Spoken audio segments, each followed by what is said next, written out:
But this transformation comes at a cost, not just in terms of investment, but also in terms of risk exposure. Let's look at the reality today. These are the facts according to recent statistics. Today's global GDP is estimated to be around $114 trillion, with an annual growth rate around 3%, as shown on the top left chart on the screen. A significant portion of this enormous figure is relying on or using technology in some way. Clearly, the technology adoption is going faster today than anticipated, accelerating the growth of the global economy, and as a result, the volume of digital data and assets pushed from the physical space to cyberspace is expanding exponentially, estimated in 2025 to be around 180 zettabytes of data. This basically represents the data that the machines are processing today as opposed to the manual processing in the past.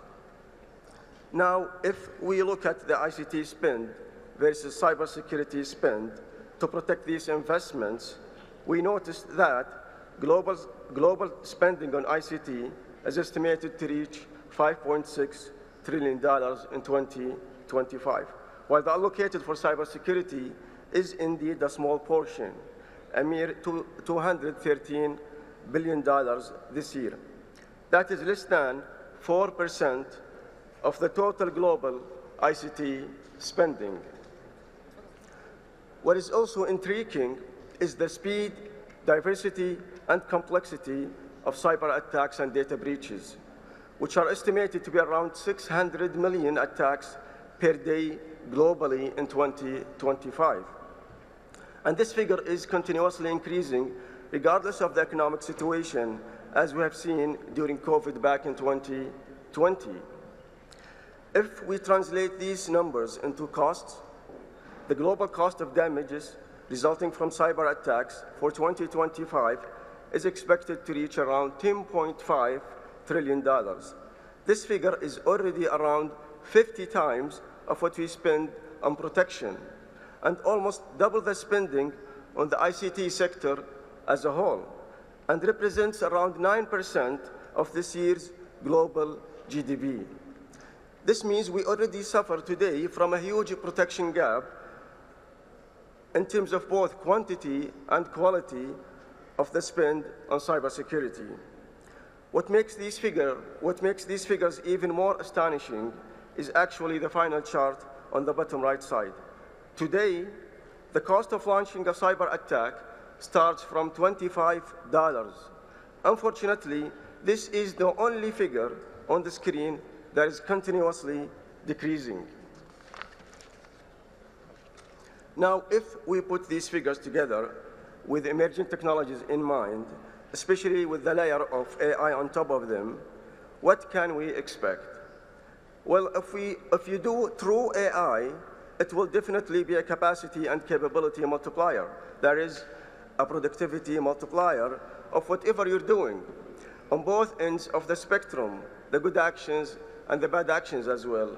So with this rapid adoption of emerging technologies, I believe these figures behind me will soon be history. AI is the most transformational technology in our lifetime, and by orders of magnitude, it multiplies whatever we do. If you take the first chart as an example, AI will definitely be a driver for economic growth, but it is also important to link it to the corresponding risk on the last chart, where simultaneous Gen AI attacks can be launched at net speed, operating autonomously, creating mutations of malwares on the go, targeting individuals, institutions, and societies. As such, the attack surfaces will be facing a completely different trajectory of cyber threats. In short, AI is a productivity multiplier that is paramount for both economics and cybersecurity altogether. This is the new economic reality. Cybersecurity is no longer a cost center. It is a strategic investment.